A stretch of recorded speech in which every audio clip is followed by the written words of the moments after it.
Forgery is the process of making, adapting, or imitating objects, statistics, or documents with the intent to deceive for the sake of altering the public perception, or to earn profit by selling the forged item.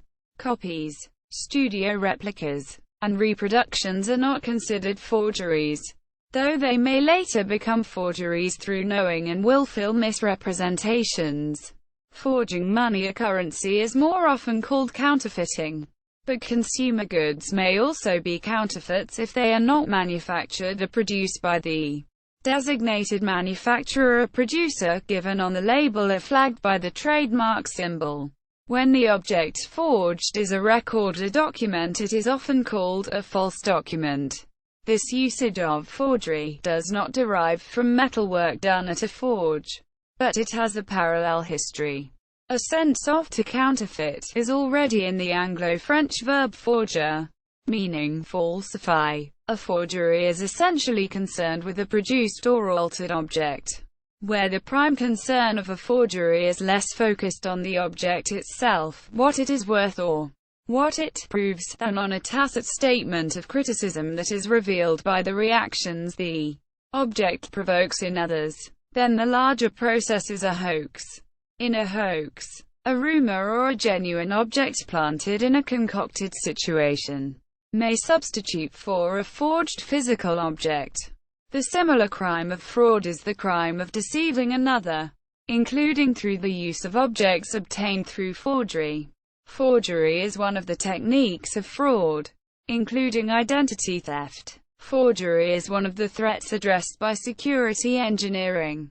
In the 16th century, imitators of Albrecht Dürer's style of printmaking improved the market for their own prints by signing them a.d., making them forgeries. In the 20th century, the art market made forgeries highly profitable. There are widespread forgeries of especially valued artists, such as drawings originally by Pablo Picasso, Paul Klee, and Henri Matisse. A special case of double forgery is the forging of Vermeer's paintings by Han van Meegeren, and in its turn the forging of Van Meegen's work by his son Jacques van Meegeren. Criminal law edit. England and Wales and Northern Ireland edit. In England and Wales and Northern Ireland, forgery is an offence under Section 1 of the Forgery and Counterfeiting Act 1981, which provides, a person is guilty of forgery if he makes a false instrument, with the intention that he or another shall use it to induce somebody to accept it as genuine, and by reason of so accepting it to do or not to do some act to his own or any other person's prejudice. Instrument is defined by Section 8, makes, and false by Section 9, and induce and prejudice by Section 10. Forgery is triable either way. A person guilty of forgery is liable, on conviction on indictment, to imprisonment for a term not exceeding 10 years, or, on summary conviction, to imprisonment for a term not exceeding 6 months, or to a fine not exceeding the statutory maximum, or to both, for offences akin to forgery. See English criminal law #forgery. Personation and cheating. The common law offence of forgery is abolished for all purposes not relating to offences committed before the commencement of the Forgery and Counterfeiting Act 1981. Scotland edit. Forgery is not an official offence under the law of Scotland, except in cases where statute provides otherwise. The Forgery of Foreign Bills Act 1803 was repealed in 2013. Republic of Ireland edit. In the Republic of Ireland, forgery is an offence under Section 25(1) of the Criminal Justice, Theft and Fraud Offences Act 2001, which provides, a person is guilty of forgery if he or she makes a false instrument with the intention that it shall be used to induce another person to accept it as genuine and, by reason of so accepting it, to do some act, or to make some omission, to the prejudice of that person or any other person. A person guilty of forgery is liable, on conviction on indictment, to imprisonment for a term not exceeding 10 years, or to a fine, or to both. Any offense at common law of forgery is abolished. The abolition of a common law offense of forgery does not affect proceedings for any such offense committed before its abolition, except as regards offenses committed before the commencement of the criminal justice, theft and fraud offenses, Act 2001, and except where the context otherwise requires, without prejudice to Section 65. 4a of that Act. References to forgery must be construed in accordance with the provisions of that Act.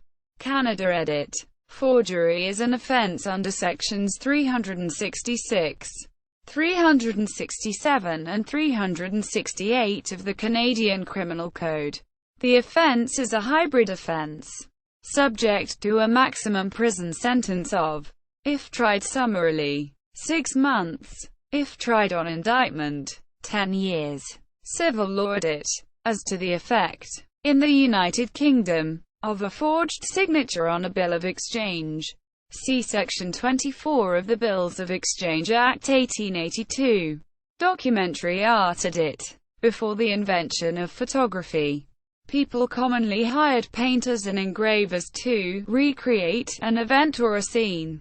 Artists had to imagine what to illustrate based on the information available to them about the subject. Some artists added elements to make the scene more exotic, while others removed elements out of modesty. In the 18th century, for example, Europeans were curious about what North America looked like and were ready to pay to see illustrations depicting this faraway place. Some of these artists produced prints depicting North America, despite many having never left Europe. In popular culture is it. The 1839 novel by Honoré de Balzac, Pierre Grassou, concerns an artist who lives off forgeries. The Orson Welles documentary F for Fake concerns both art and literary forgery. For the movie, Welles intercut footage of Elmire de Harry, an art forger, and Clifford Irving, who wrote an authorized autobiography of Howard Hughes that had been revealed to be a hoax. While forgery is the ostensible subject of the film, it also concerns art, filmmaking, storytelling and the creative process. The 1966 heist comedy film How to Steal a Million centers around Nicole Bonnet, Audrey Hepburn, attempting to steal a fake Cellini made by her grandfather.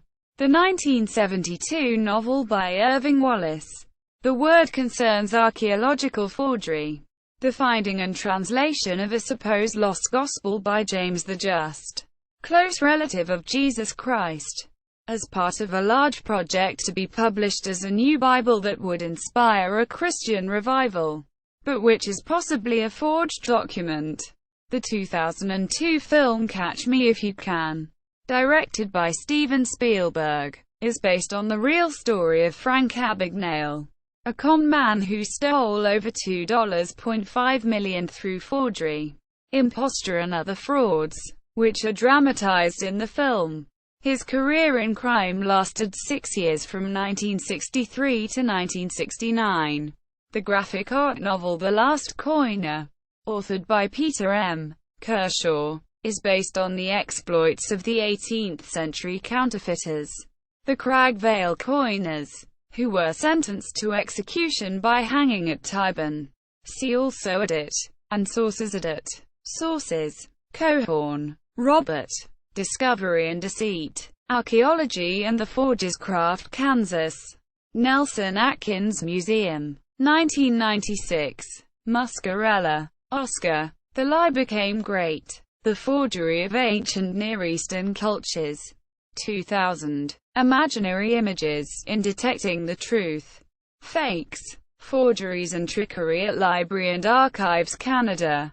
Edit. Bibliographies of archaeological forgeries, art forgeries etc. Museum Security Network. Sources of information on art forgery, with encyclopedic links.